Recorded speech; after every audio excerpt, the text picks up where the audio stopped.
Good morning, everybody. We are going to have a great live hangout today. This is one of the Fireside chats I've been looking forward to the most, and this is with Eric Ruske. And Eric has been one of my dearest friends for the longest time. He's been my mentor, and he's been a close friend. He's been a teacher. But Eric has one of the biggest hearts and one of the biggest personalities of anyone you'll ever meet. I'm so excited. Hey, there's Eric. Let's see if we can get him to join. And Eric, go live with Eric. Here we go. So we're waiting for Eric to join. I don't know if the internet can handle all Eric's energy. And hey, there he is. Mr. Cooper! How are you doing? I'm so happy to see you, man. Hey, happy Saturday. Hey, man, I love your color, the purple. It's very royal and very... It's all for you, honey. That's great, man. Dude, how have you been, man? Above ground. That's all I'm looking for. Oh, man. How about you? Well, I'm stuck in my house, but I'm still finding ways to stay busy, and I'm finding things to practice. I've been really getting into Bach a lot recently, and that's something I know you've done a lot of Bach transcriptions in the past. I know you've done your recordings of the Bach, the solo Bach, but yeah, it's really inspired me to kind of dig through the the stuff that I can play. Yeah. Yeah! Oh, don't you worry. We're just getting started. Okay, so first of all, I have a couple of disclaimers to put out. Okay, so obviously this is a live conversation, and anything that I say during the course of this is just my opinion. Yeah. It's just my experience. I don't give advice. It's like all I can do is share what I've done. And second disclaimer is my daughter always tells me pas de gros mots, papa. So my language tends to be a little bit colorful. So I will offer an excuse out now and an apology, an open apology to anybody who's listening, and say, sorry if there's anything any colorful words that you haven't heard before. And the third thing is, and the most important is, I just fucking adore you. I love you. Dude, I can't believe it, man. I can't believe we're having this conversation. You got a Diet Coke? Look at that. It's breakfast time. Well, I didn't get my Diet Coke yet. I should go grab one, man, just so we both have a Diet Coke. We both. Look, see, you can drink that. You're healthier. You're younger. Yeah. I only got a few minutes left. Oh man. So, dude, how have you been doing through this whole the Corona time? I mean, I don't think you've noticed. I mean, what changes have you noticed? My life has gotten better. Jeez. Oh, totally. It's like, it's simplified. And, as you and I both know, I mean, it's, I don't wait. I don't think myself into good action. I act myself into good thinking. Right. And that's like the most important thing. And, it's like, if I get up in the morning, look, it's not like it's the 1980s, right? Where your TV show is on at a specific time and you're like, ooh, I got to be there at 10 o'clock. I mean, Netflix fucking on all the time, 24 hours a day. So, my suggestion is that, it's like, strap on the big girl pants, right? Get up at 6, practice, have a routine and you stick to it. And it doesn't matter whether I want to or not. Yeah. That's not a part of the equation. And you're fabulous about this. You're so self-disciplined. You are really, the reason that you have what you have is because you do what you do. Well, I learned from you, it's like, the power example. No, and the fact is that it's like, we all, anything I've ever said, anything I've ever done has come to me, through somebody else. It's like Mr. Clevenger. I can remember when I was a kid. Hey, he's watching, by the way. Big hi to Mr. Clevenger's watching. My 3 favorite horn players come through Chicago. Oh! Something! Je t'adore, mon petit. Mr. Clevenger, Mr. Cooper, and Mr. Lewis. And it's that, and that's, there are tons of horn players that I really, really like. And you 3, I fucking love. That's the best, you know? And it's like, you know, and the fact is I can remember when I was a kid and when I was in school and, you know, Mr. Clemens said to me, he was like, you know, he gave me this thing about, you know, doing the sing routine in the morning. He said, you know, it was like, I won't do I won't do the accent because I do it so poorly. But he said, you know, look, this is what I did. This is what I started doing when I was a kid. You can do it or you can not do it. That's up to you, you know? And so I was like, wow, well, it works for him. So perhaps I should like start doing the heavy routine. And I still do it. Yes. It's like how I get up. And it's like my time with him. And I tell Steve that my time with him, I mean, it's the marriage that I've had in my life that's lasted the longest.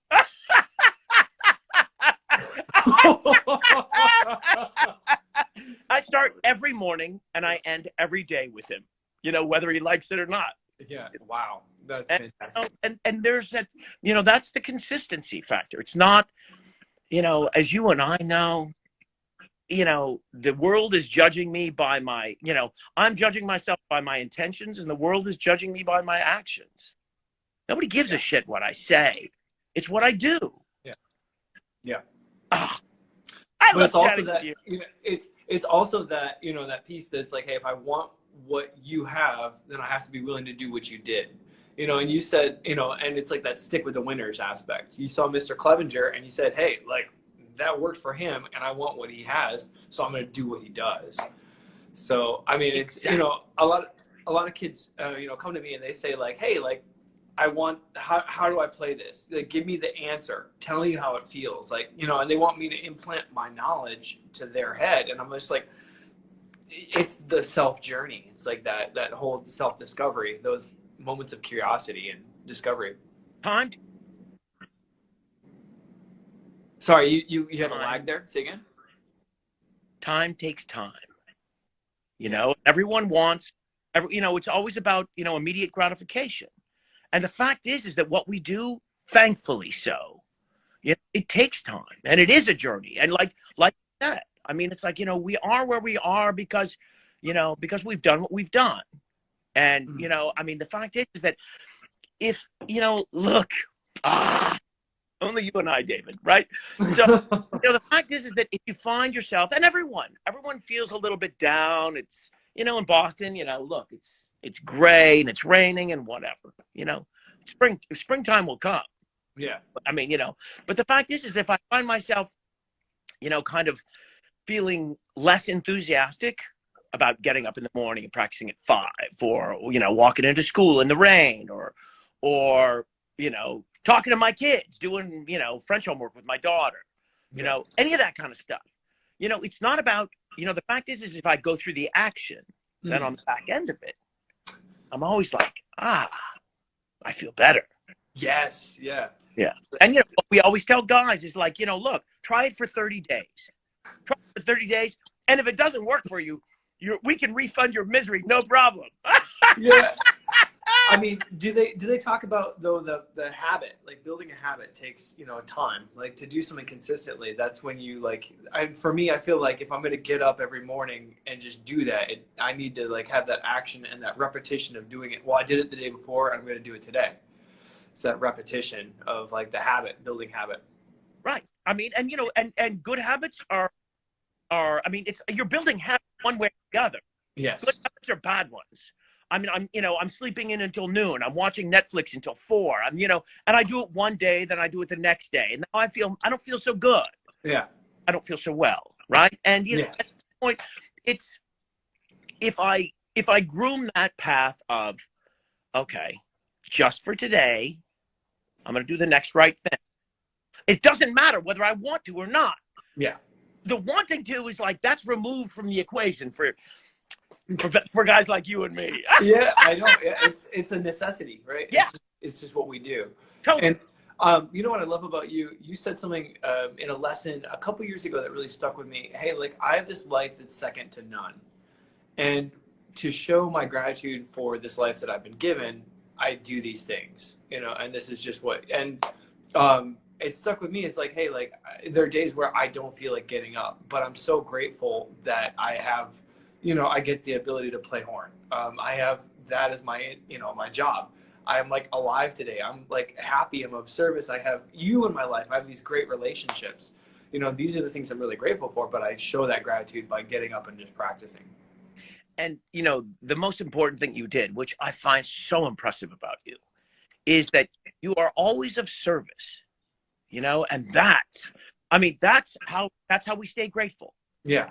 Like if you feel like, to somebody who's, who's feeling depressed, or somebody who's feeling, I can't get motivated, stick out your hand, help somebody else, get your head out of your ass, and and realize it's a big world out there, and there are lots of people. It's fun. It's like, it's so funny. I know guys who are dying, and they complain and they whine so much less than people who aren't. Yeah. Wow. So, the thing is that this is a huge thing that you do. You're of service. You're of service to the profession. You're of service elsewhere in your life, and I mean, like even these little chats, people, you're so impressive because look, if I had your job, I would just wait. I would wait for people to come and like listen to me, but you don't. Yeah. That humility that you've got is so impressive because you're genuinely interested in other people. Yeah, I really care. It's not about you. Yeah. It's really about others, which I don't get. All for one and I'm the one. We used to say, I used to play this brass quintet. We used to say that all the time. All for one and I'm the one. All for one and I'm the one. That's my new motto. So could you tell me a little bit about what it was like to be in Empire Brass? I mean, you guys just seem like the rock stars of the classical world, but also, like you put out some of the best, my favorite recordings, like, your transcription.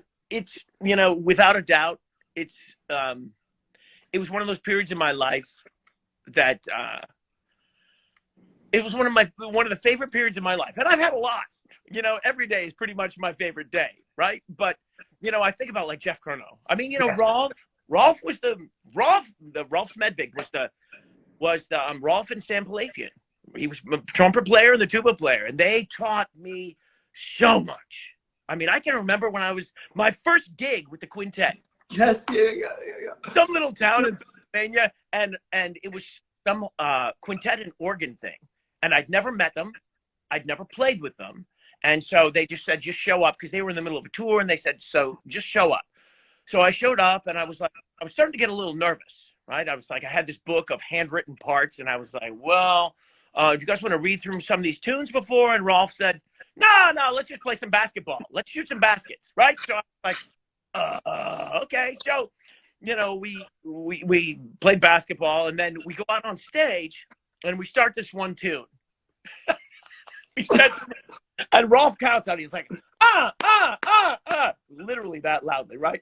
So that it's this Bach cantata with quintet and organ. So they start off and So I'm going along 1, 2, 3, 4, 1, and all of a sudden, at the end of my 18 bars of rest at the beginning, I come in and it's just horrifically wrong. And I realized it was in 2, and I was reading a handwritten part I was counting in 4. So I was gone for the entire piece. I was completely lost. And I would pick up my horn and I would kind of play like, kind of fake it for a second and then put it back down and fake it for a second. So we get done with the tune. I didn't play a note, right? So we get done with the tune, we bow, and I'm standing next to Jeff Curnow, who's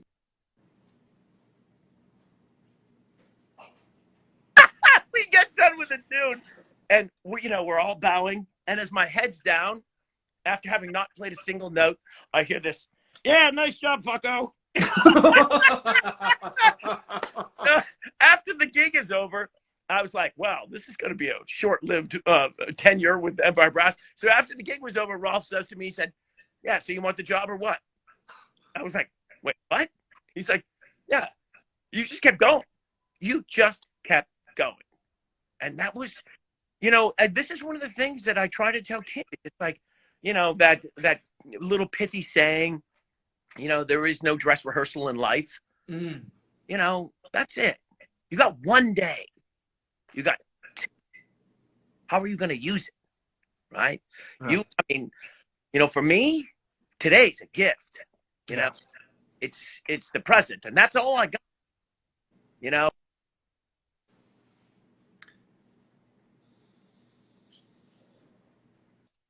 Sorry, you know, it's one of the great things that, you know, that saying that we get, you know, if I've got one foot in the present and one foot in the past, I'm peeing all over today. Yeah. It's well, you know, because like we can only do this moment. We can only live right now. Like, you know, like I can learn from the past. I can't change it, and in the future, that's like I never know what's gonna come, and I can't control what those outcomes. Never comes. It's always today. Yeah. And, you know, this was the thing I can remember. Like, you know, and you know, I love the fact that you and Mr. Clever are so tight, and when I see you guys spending time together, and I missed your thing because I was teaching whatever. I missed the conversation that you had with him, but to see the two of you together makes me so happy. And I mean, I can't think of anybody ever, you know, that I think is worthy of sitting in his chair.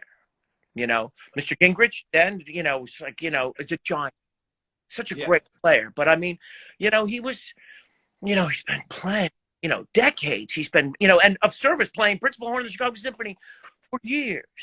But see you to DC, you know, no coincidence. And, you know, and the thing that I learned so much from him was like, you know, the risk, you know. Yes. I mean, yes. I mean, it's the unabated, the unabashed enthusiasm for right now. Yeah. You know, commit to the moment, right? You know, I was telling my kids, you know, of course I was saying it, but nobody was listening to me. I'm like, you know, passion and passive. You know, they both start with P-A-S-S-E. They both start with P-A-S-S-I, right? Do you have passion or are you passive, right? I mean, are you grabbing on, or are you just kind of just sitting there? Yeah. You know, I don't have that long to live, so I'm going to grab on. Well, tell me about your concept of playing, though, because whenever you play something, it does grab me. You know, I mean, and that's like one of the things that like I always, you feel like you have a plan, but you're also saying something, and that's so rare with so many players. You know, you know, this goes back to like anything. I mean, how badly do you want it?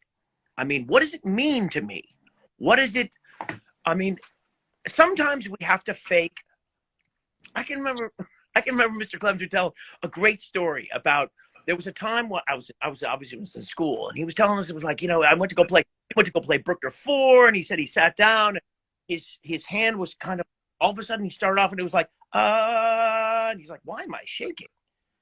He's like, why am I nervous? He said, I'm nervous. You know, he said, you know, it's not, but like I'm shaking and I can't figure out why.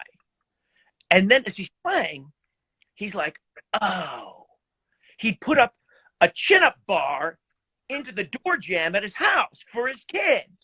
And he was like, so when he got the gig, he was like, oh, my arms. All of a sudden, and you know, this is what happens. You know, life is what happens. You know, life is what happens between concerts. Yes. So you got a concert, and then life happens, and then you're on stage again. Sometimes you're not. I'm not necessarily always, you know, feeling my most rapturous. I walk on stage. I can remember having ripped my Jack, my oldest son. Oh, I was literally screaming at him on the phone about something that it was when he was much, much, much, much younger. And I walked out on stage and I was like Clear or something. And I was so hot and bothered. I thought I could, I mean, it was homicide would have been easier than the air, right? And yet, there you are, right? Yeah. So, but having said that, I mean, you know, the concept of, you know, why do we do it? You know, what is it that, what relationship do I have to it? I mean, what do I love about it? You know, it's like my kids. There are times when kids are just a responsibility. Just a responsibility. I just literally have to feed them. That's it. But, you know, if I don't do it, then I don't get the relationship that follows. Wow. Yeah. It's like practicing. I mean, nobody cares whether I want to practice, but if I don't practice regularly, routinely, consistently, then I walk on stage and I haven't earned the right to play well. Because, I'm not committed. Wow. Yeah. And so, the thing is that when I listen to you play, when I listen to the players that I love, Heinrich Sharon, when I listen to anybody, I mean, Glenn Gould, anybody who loves it. I mean, look, if you're working the fucking front counter at 7-Eleven, you're probably not like, wow. You would be. You love 7-Eleven, man. Yeah, but they changed those big gulp sizes. Yeah, the double gulp. Smaller. Exactly. Never risk an underdose. What? Now it's just a gulp. It's not even a big gulp. I just don't get that. Yeah. Who made that decision? I don't know. But it's as is always the case, going back to like even talking about the quintet, anytime, everything that I've ever done is I've never had an original thought in my life. Right. And everything I learned about doing transcriptions, I learned from Rolf and Sam, right? I got in the quintet and we did arrangements of everything. We did transcriptions of all this orchestral stuff, all this Baroque stuff. And I didn't understand it. I mean, transposition skills were abysmal. And, I got into the group and it was like, I had to learn. Right. And then I kind of learned how to do arrangements. I learned how to do transcriptions. I learned that if I set my musical sights high, I mean, if all I want to do is play the Beethoven Horn Sonata, then all I think, if I think that that's like the end all be all of Beethoven sonatas, that little Beethoven Horn Sonata, then I'm just woefully disappointed. Right. If I listen to the Kreutzer, if I listen to Spring Sonata, if I listen to late Beethoven quartets, now I'm like, I realize that my little part to add is infinitesimal to say the least. But the fact is that I listen to it, and because we do what we do, we have this ticket into this world. I mean, like, you understand. You sit down and you play Bach. I love those little postings that you do of you playing Bach. Brandenburg Concerto. I mean, parts of the violin sonatas and partitas. I mean, it's beautiful. Remain teachable. Yeah. I mean, I got my ass handed to me yesterday playing those. Those are just so hard. It's just like I'm trying to read in like C horn, and then there's like an E natural, and I'm like, what is E natural? Oh, that's RC. E natural is the same, or E sharp. Excuse me. E natural is the same as F and harmonic. F or your F. And this is the thing. It's like all of a sudden, to anybody who's either bored or feeling not particularly motivated, I mean, that's on you. I mean, don't expect me to fucking entertain you. I mean, if you don't get it, then you gotta, ask questions. To what should I be listening? I mean, if you're playing Auf dem Strom, it's a great song, right? But go listen to the cello quintet. One of my students said, the Mozart horn quintet was for 5 horns. I was like, oh, yeah, I think we're going to give Mozart a little bit more credit than that. He was smart enough not to write a piece for 5 horns. But, the cello quintet for, 2 cellos and then string quartet. I mean, cello, string quartet and extra cello. I mean, it's one of the most beautiful pieces ever, right? But if all I do is practice what I've got, and I stop growing technically, and more importantly, I stop growing musically, and I stop getting inspired. And then I'm like, what do I practice? What am I supposed to be doing? I love practicing. Yeah. And you do too. Absolutely. I mean, it's like the thing I wake up every day looking forward to, and I know you do as well. I do. Yeah. And I kind of look, I look forward to just waking up. I don't know about the other stuff, but I mean, the practicing is also a nice benefit, but yeah, it's. So what do you look for when you transcribe things into horn? Like, so what makes a great horn transcription? Because you've done a number of those. Ooh. This is the great thing, and I always love listening to people. I like listening to what music people choose. And the great thing is being a horn player. The sky's the limit, both technically. Oh my God! I can remember when this is how I was in my early 20s or something, and I went to the Munich. It was just after I'd left the orchestra, and I went to this. I'd made the leap to leave the orchestra, and I went to the Munich competition. I don't know if it's still called that. ARD. ARD. Yeah. Right. So I went there, and this was going to be my big coming out. I was going to make my name as a horn soloist, because now I was leaving the orchestra to become a soloist. Needless to say, I fucking tanked it. Right. I was out after like the first round, and I've been there. Yeah. And I was so embarrassed, humiliated, ashamed, scared. I had all those feelings. I was like, oh, what have I done? What am I going to do? And then, I had a ticket that I bought an airline ticket that, was going to leave in like another 10 days, so I was there for the rest of the competition.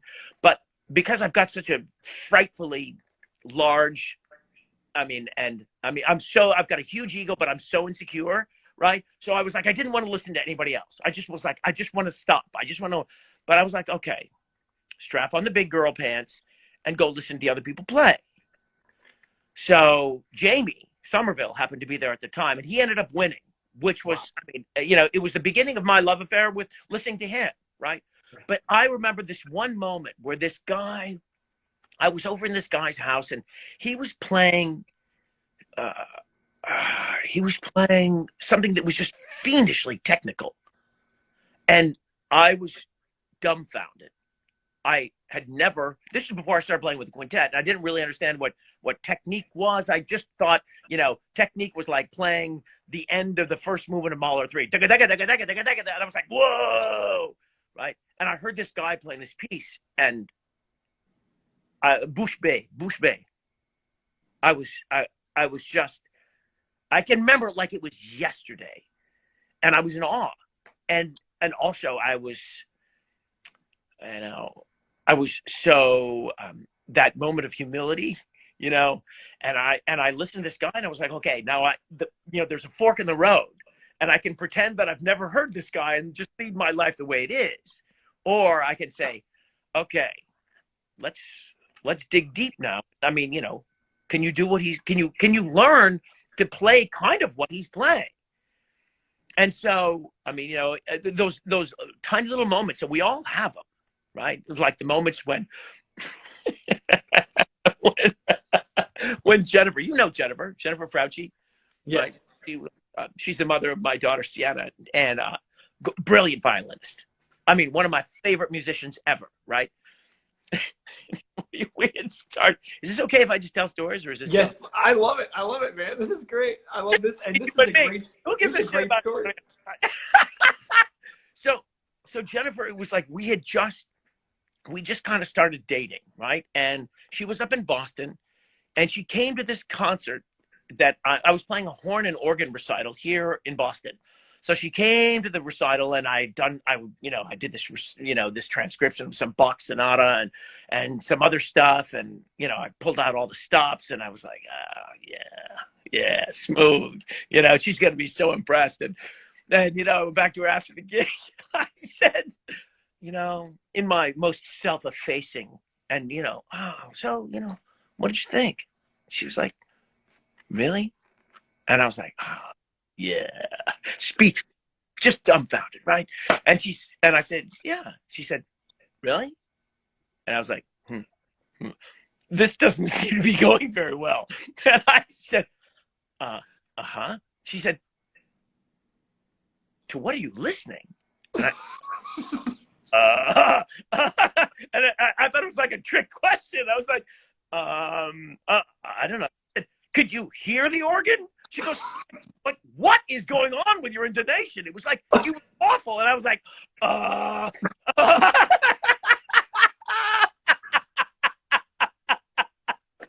Oh man. I was like, I think I hear my mom calling. I've got to go now.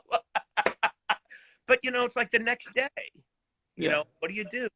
Yeah. So I started working with a drone, and I started working, you know, and I started hearing what it feels like to play in tune, like the rest of the human race. God, yeah. You know, baby. I remember that moment when I was kind of like, after my third audition with the Chicago Symphony, and I didn't make it out of or my second audition, I didn't make it out of the prelims. And I was just like so at first I was like, what? I just got great reviews and like, you know, for my solo concert, and I didn't make it out of my, you know, like the prelims. So what I was looking at was like, okay, I must not be good enough. What isn't good enough? Well, I'm not in tune and I'm not in time. So how can I fix those? And that was finally the moment where I'd had enough of it. I was like, you know, the pain of remaining the same was greater than the pain of change. And so I said, I'm ready to change and do something different. And that's, I mean, this is what makes any musician that I respect, right? Any musician that I admire, that's what makes them different, in my opinion, right? It's to remain teachable, right? To constantly put myself out there and say, you know, as I hear often, I hear guys say, you know, I thought I was all that in a bag of chips. You know, it's like, I'm not. I'm just, and I tell my students all the time, I'm just like you. I'm just a lot older, and I've got a lot less days to practice left. So I better get my ass off the sofa and and start paying attention. Right. Yeah. But, you know, and I think about you so often. Well, obviously, you know, we talk rather frequently, right? But it's nice. You know, it's amazing. You're like my uncle, man. You're like part of my family. It's great. That uncle. Oh, Jesus. You know, but it's, you know, one of those things that if I were to imagine putting myself, you know, having had the success that you have, I mean, to have one of the largest jobs in the world at your age, it's one of the things that usually follows with that is that somebody now at this point, they close ranks, and now they become very protective, and they kind of isolate, and they're like, okay, now I need to protect what's mine, and I need to, you know, I can't let anybody see that I'm vulnerable. Well, eventually that's going to trickle into your music. And if you don't want to be vulnerable, then I don't really want to hear you. Because the whole point of music is to be vulnerable. Yes. I mean, the only thing that's attractive to me is if somebody lets me in. If somebody's just going to play the fucking horn notes, I've so little interest in that. Right? Yeah. What's the point? How many times have you heard people play Tchaikovsky 5? I mean, hundreds, yeah. Oh, absolutely. God. I mean, I'm like 75 years older than you are. I've heard it bazillion times. Is it bazillion a word? Yeah, I think so. I think it's a real number, too. It's right after billion. You know, and the thing is that you can tell. I mean, you know, we've got two things. We've got two bits. I've got, you know, that toolbox. You know, the toolbox is the thing that's why I practice every morning. The toolbox is, you know, I need those skills. I need to be able to play till the end. You know, I need to be able to play to the end of Alpine Symphony. So when I go, so that I can do it. And I can't practice that the week before. Yes. 2 weeks before. Yeah, right? You got to build that strength, that endurance, that fitness. That's it. That's exactly it. But then, you know, I've got the toolbox, but then, you know, I don't write poetry. Why not? Because I don't have anything to say, right? I just don't have anything to say. I like to play the horn because I feel like I have something to say. That's my language. Wow. Yeah. And, you know, but I don't write music. Oh, yeah. God, that would be awful. Well, there was a moment, I mean, where I stopped playing the horn. I mean, you remember that really, I mean, you remember that well. And I remember I was really frustrated. I'd call you up and I'd say, Eric, I'm not doing what I'm supposed to be doing. I'm not playing the horn. I'm not practicing. I'm not achieving these goals. And you'd tell me, you'd reassure me, you'd be like, you're in the right place. I remember that. And it was like someone that believed in me who was just like, listen, like I have all these years of experience and I see where you're at right now, and you're taking care of first things first. Like, and for those of you who don't know my story, like, I really struggled with grief, and I went through a period where I didn't play horn. I was really pretty self-destructive, and after I took some time off the horn, I decided at a certain point, like, I really missed it. Like, it was my decision at that point to come back to it, because it was like I didn't have that arm or that leg, like, and it was like a part of me that was missing, but also I didn't have that ability to express myself, like to say what I wanted to say where words stopped. And I feel like that's when you pick up the horn, that's you expressing your soul. That's you expressing, what your heart says. And that's why it's so personal when I hear you play. And I mean, the question that you asked me earlier was, how do we, there are times when we have to fake commitment. There are times when I have to play something really beautiful, when I'm really angry, and sometimes when I have to play something that's really brutal when I'm not particularly feeling that way. But as I'm reminded often, it's not about me, right? Yeah. So this goes to you. And then, your comment is like, the part about you having it taken away from you and then fighting to get it back, right? And we don't always get that chance. Sometimes people die before we get a chance to say goodbye. Sometimes, like your dad. Yeah. It's like really, you get a chance to say goodbye. That's just, that's life on life's terms, and then what happens is how we deal with it. Yeah. Right. So look, yours is like fucking Hollywood story. It's like, boy stops playing horn. Boy starts playing horn. Boy ends up principal horn of the Chicago Symphony. It doesn't always work like that. Yeah. Well, it's an after school special, right? It's like a Hallmark special. Wait, do we need to go to school? We're going to have Martin Short play me in my after school special. Maybe doing a Carvey. Well, Wayne. Okay. I'll be watching it. I'll be tuning in. Oh, that's great, man. So, talk about being a father and how that approach has helped you be a teacher, how it's helped you be a better person. I know your kids are like one of the most important things in your life, and you just love them, and that's who you are. May I take issue with something before I answer the question? You Please. Said how it's helped me to become a better person. Well, I'm hoping for me, at some point. So look, I have 4 kids that I adore, and I had two of my sons were born during a really tough time in my life. I was to say I was an absentee father would be an understatement, right? And I loved them, but it's one thing to, this is like horn, and this is exactly it. It's like, okay, so I can say I love playing the horn, but, I love music, but if I don't practice every day, then again, it goes to actions.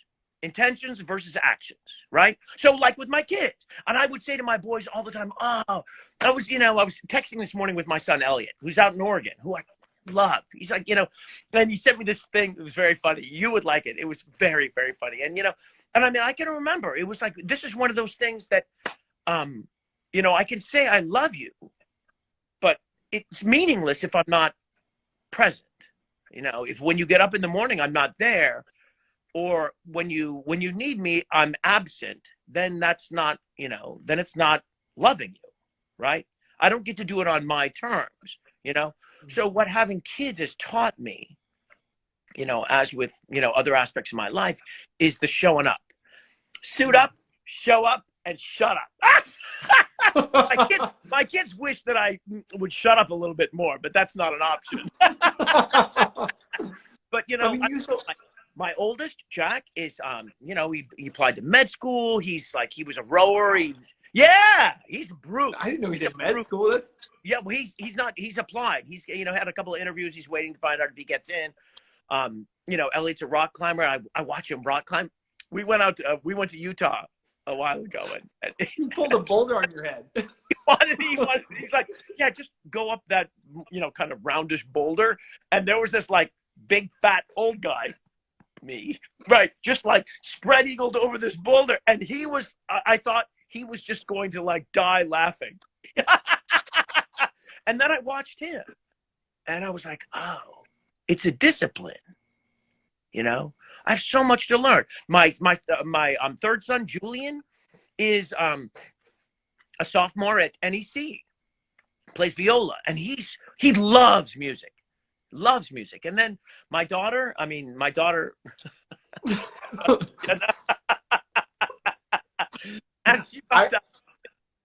when she was born, man. I remember that's right.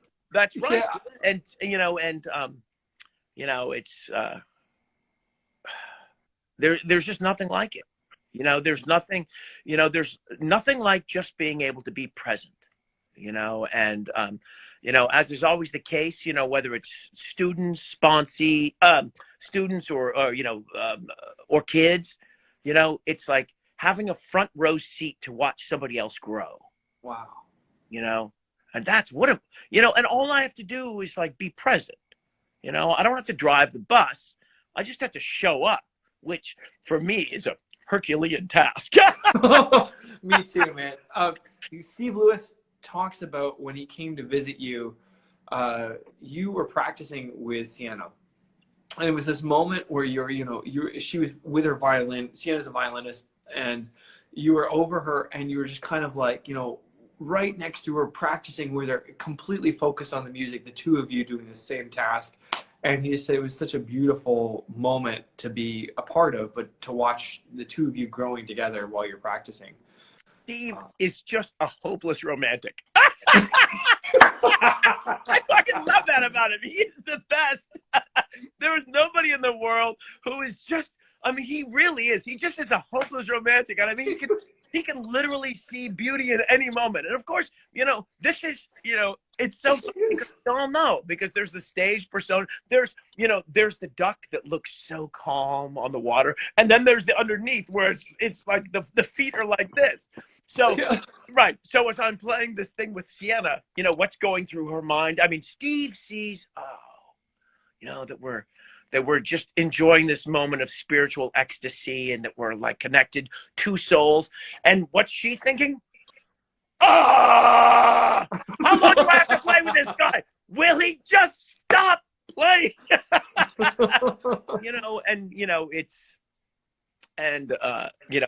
But having said that, I've gone on stage a couple of times with her. We did this festival in January, and there's something that's really, there's something amazing about like going on and playing something with her.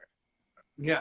It is freakish. Both Jack and Elliot, both of them played violin too, but bagged out rather early on, right? And then, Julian plays, but there's something, but because, Sienna's, I'm more hands-on with her.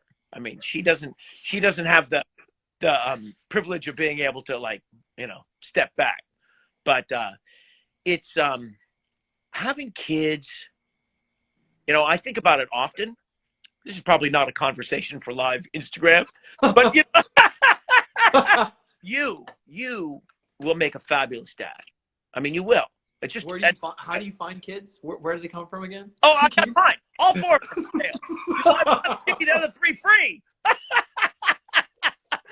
They just, child for sale. Anyone? Child for sale. I'll take that one, please. I'll take that one and that one there. Yeah. So, but as with anything, the joy comes. It's a responsibility. And the responsibility is you can't, like playing horn. If you're an amateur, and there are some amateurs that are so much more committed than I, right? Well, maybe that's a little bit of a stretch, but who are incredibly committed, right? Yeah. Who have 9 to 5 jobs, 9 to 7 jobs, and then they practice horn every day, right? But horn, unlike playing piano or the guitar or singing, it's kind of a thankless taskmaster, right? And if I don't practice every day, people know. I mean, as to say, one day I know, 2 days, the orchestra knows, 3 days, the public knows. Yeah. For me, it's like at the end of the day, everybody knows, right? This friend of mine used to call the horn a jealous mistress. It's true, and I've had some. I've had some. I mean, the the metaphor. The horns. You've had a few horns, right? Yeah, exactly. That's it. Yeah. And that's true. It's funny, talking about Steve, and I've only had 2 horns. Ever since I left the orchestra, I've only had 2 horns, and both of them are his. And I told Steve, I said, when I said it's like a marriage, I mean, I have 1 horn here, and I have my other horn, Steve's other horn is sitting at home. Right. And that's, for me, everyone's, again, this is just my, I don't have, what I say is meaningless. It's just my experience. But it's not about the equipment. It's not about, are you playing at an altitude? It's not about whether you were, left on a doorstep as a child. It's not about what happened yesterday. Right. It's not. I mean, because the fact is I still have the same things on which to work today. Mm. I can't play in time and I can't play soon, right? So today I wake up, first things first, like you said, right? And I tend to fundamental, and I work on those basics, and I'm like, okay, my life gets easier. All of a sudden my music becomes perhaps a little bit more interesting if I'm not so out of tune with the person next to me that, people are just, covering their ears, right? So it's, like what kids don't understand is that they see you and they see you doing these Instagrams. Oh, I forgot. Oh yeah. Is it too late? Am I supposed to? No. Am I supposed to? Is this our fireside chat? Hold it back and forth. We'll all sing Kumbaya. We'll sing a ballad. We are the future. Wow, you're dating yourself there, honey. Hey, now it's all cell phones, right? That's it. We don't do lighters anymore, baby. Yeah. Yeah. So yeah, but I mean, you were saying, yeah, they see me with the fireside chats and just think it's like, something cool. And they're like, oh, he's got this time to burn. I should be on YouTube. I should be spending my time. And what they don't understand is that the amount of time, it's not just the amount of time, it's the kind of time, right? What are you doing when you pick up the horn, right? Mm-hmm. There is a certain investment in the performance that, because to you, and to any of us, to any pro is like, okay, you know what, there's this thing. And for a small moment in time, nobody's playing on stage, right? But the fact is it'll end. And then the day afterward, everyone's going to be back on stage. And if during the course of this period of time, whatever it is, I haven't been playing and I'm like, oh, woe is me. And, oh, I should be, then I'm going to walk on stage and I'm going to pay the price. Yeah, you're right. And I don't want that. I've played some ugly moments on stage. I would prefer not to repeat them. Yeah, exactly. And that's how we keep from doing that, right? We do the work so that I don't get nervous. I don't doubt myself on stage because I've done the work. Exactly. And when people ask me about nerves, I'm like, listen, I don't get nervous because I trust what I'm doing because I've done all the work the right way. I don't have any doubts in myself. That's right. And it's all preparation. And that's, this is the thing that's like, everyone wants an easier, softer way. How do I play high notes? How do I play lip trills? How do I play this? How do I play that? Rolf. I love Rolf. Rolf's dead. He's, what a shame. He was the best man at my first wedding. He was so funny. But he used to say, when I was, we'd be teaching together and kids would play and he would give grades. He would just write D. Practice, practice, practice. That was his comment. And, everyone was like, oh, what just what an asshole. And it was, and the fact is that there's so much truth in it. It was below average, and they needed to practice. That's it. That's it. It's so not complicated. Right? It's so not complicated. I mean, it's like, oh, well, wait, what could I do instead of those things? As opposed to practicing, could I just think about it? Right. And do you have any stories with Rolf that you'd like to share? Oh! or with Sam? Okay. Yeah. Some. Okay. I remember. Okay. So I remember we were in. I love Jeff. Jeff is just.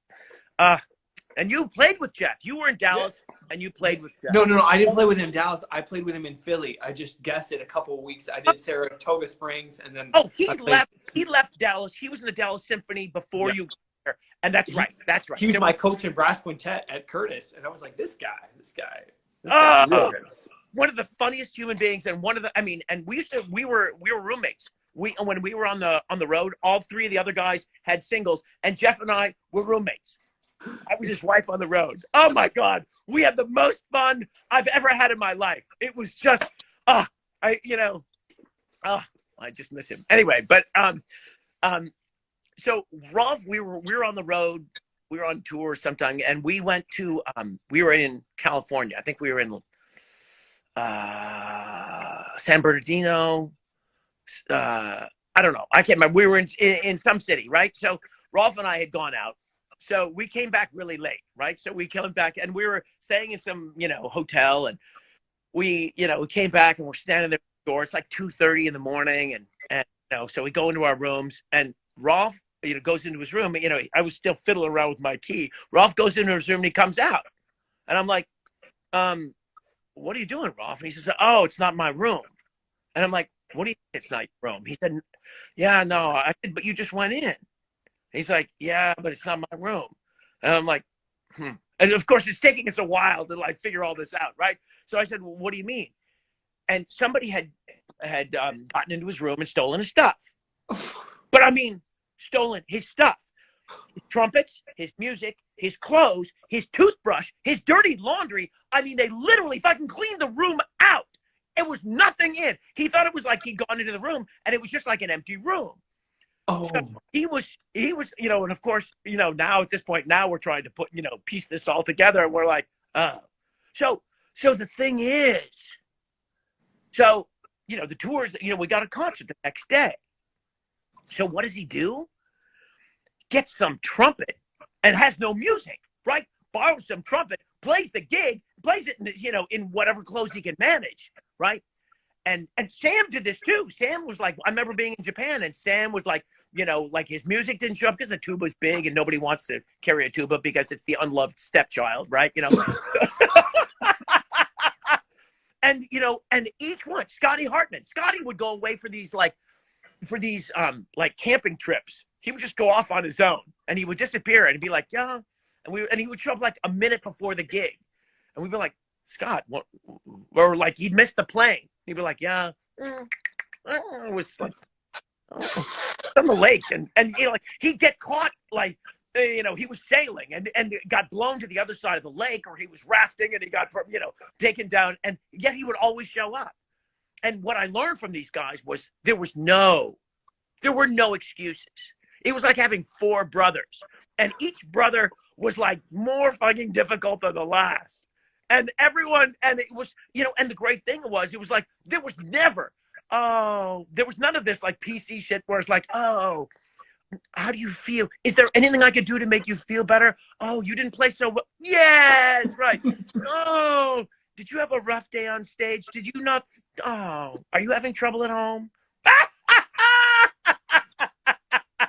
In the same way, it's we go, I talk to guys all the time. It's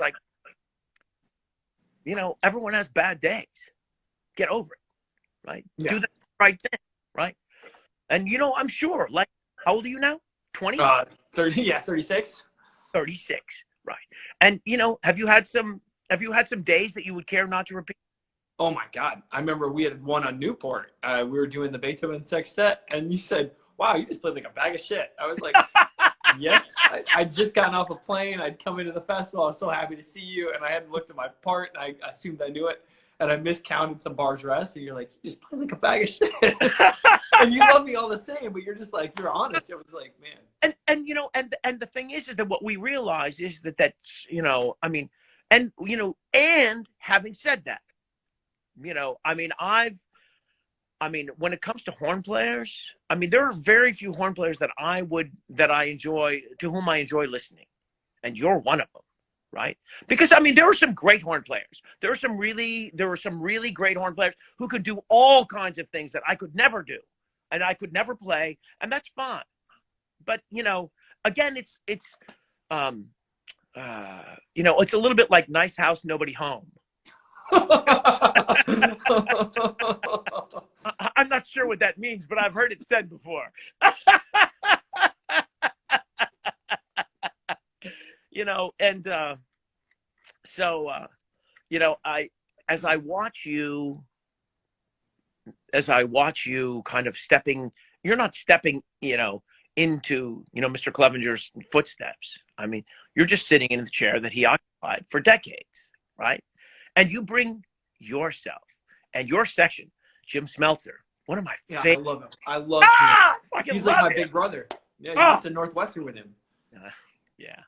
Well, I have some stories about Jimmy, but I won't share them now.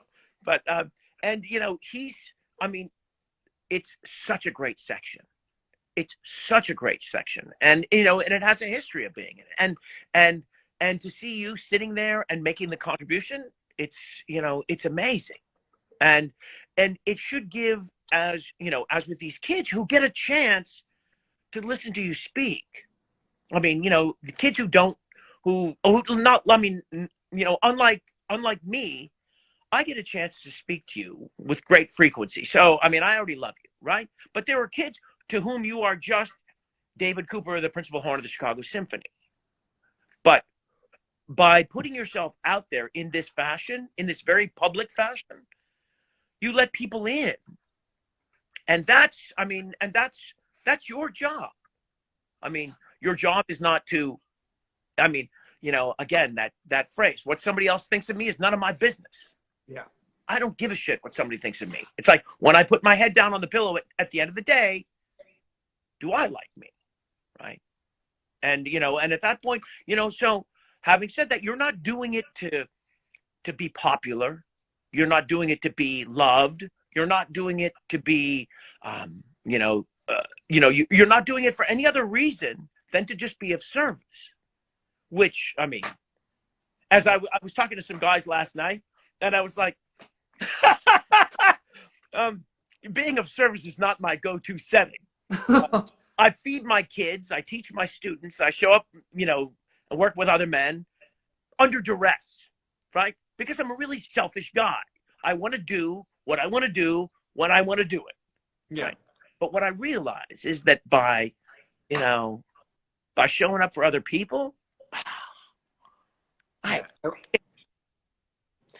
and we can show up in so many ways right now. And that's what this Corona time has showed me. It's just like, okay, I can't show up in person. I can show up with a phone call. I can show up by making a video or giving an interview, giving freely of my time and asking nothing in return. And it's, you know, I see that generosity from you and from so many other people.